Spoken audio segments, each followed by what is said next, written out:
ಹುಮ್ನಾಬಾದ್ ಪಟ್ಟಣದ ಹಿರಿಯರಾದಂಥ ಶ್ರೀ ಮಾಣಿಕಪ್ಪ ಗಾದಾಜಿಯವರು ಸುಮಾರು 99 ವರ್ಷ, ಅಂದರೆ 100 ವರ್ಷ ಅಂದರೂ ಕೂಡ ತಪ್ಪಾಗ್ಲಿಕ್ಕಿಲ್ಲ, ಇವತ್ತು ಹುಮ್ನಾಬಾದ್ ಪಟ್ಟಣದಲ್ಲಿ ಅವರು ಅಪಾರವಾದಂಥ ಸೇವೆ ಸಲ್ಲಿಸಿದ್ದಾರೆ. ಇವತ್ತು ರಾಜಕೀಯದಲ್ಲಿ ಕೂಡ ಅವ್ರದೇ ಆದಂಥ ಕಾರ್ಯಗಳು ಮಾಡಿದ್ದಾರೆ.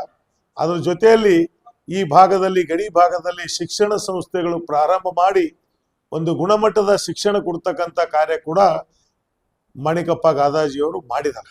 ಯಾಕಂದ್ರೆ ಲಿಂಗೈಕ್ಯ ತಂದಿರುವಂಥ ಬಸವರಾಜ ಪಾಟೀಲ್ರವ್ರ ಜೊತೆಗೂಡಿ ಮಾಣಿಕಪ್ಪ ಗಾದಾಜಿಯವರು, ಬಸವರಾಜ ಪಾಟೀಲ್ರು ಎಲ್ಲ ಜೊತೆಗೂಡಿ ಹುಮ್ನಾಬಾದ್ ಪಟ್ಟಣ, ಹುಮ್ನಾಬಾದ್ ಕ್ಷೇತ್ರ ಅಭಿವೃದ್ಧಿ ಮಾಡ್ತಕ್ಕಂಥ ಕಾರ್ಯದಲ್ಲಿ ಮಾಣಿಕಪ್ಪ ಗಾದಾಜಿಯವರ ಕೊಡುಗೆ ಕೂಡ ಬಹಳ ಇದೆ. ಇವತ್ತು ನಿಜವಾಗ್ಲೂ ಹುಮ್ನಾಬಾದ್ ಪಟ್ಟಣದಲ್ಲಿ ಹೇಳಬೇಕಾಗಿತ್ತು ಅಂದ್ರೆ ಹಿರಿಯರದಲ್ಲಿ ಅತಿ ಹಿರಿಯರು ಈಗಾಗಲೇ ಇರ್ತಕ್ಕಂಥ ವಿರೂಪಾಕ್ಷಪ್ಪ ಅಗಡಿ ಇರ್ಬೋದು, ಕಿಶನ್ ರಾವ್ ವಕೀಲ್ರು ಇರ್ಬೋದು, ಬೇರೆ ಬೇರೆ ಇರ್ತಕ್ಕಂಥ ಮಾಣಿಕಪ್ಪ ಶೀಗಿ ಇರ್ಬೋದು, ಎಲ್ಲಕ್ಕಿಂತ ಹಿರಿಯರು ಮಾಣಿಕಪ್ಪ ಗಾದಾಜಿಯವರು 99 ವರ್ಷ ಇವತ್ತ ಸೇವೆ ಸಲ್ಲಿಸಿ ಇವತ್ತು ನಮ್ಮನ್ನು ಬಿಟ್ಟು ಅಗಲಿದಾರ. ಇವತ್ತು ಅವರ ಆತ್ಮಕ್ಕೆ ಚಿರಶಾಂತಿ ಸಿಗಲಿ ಮತ್ತು ಅವರ ಮಕ್ಕಳಿಗೆ ಧೈರ್ಯ ತುಂಬತಕ್ಕಂಥ ಕೆಲಸ ಆಗಲಿ ಅಂತ ದೇವರಲ್ಲಿ ನಾನು ಪ್ರಾರ್ಥನೆ ಮಾಡ್ತೀನಿ.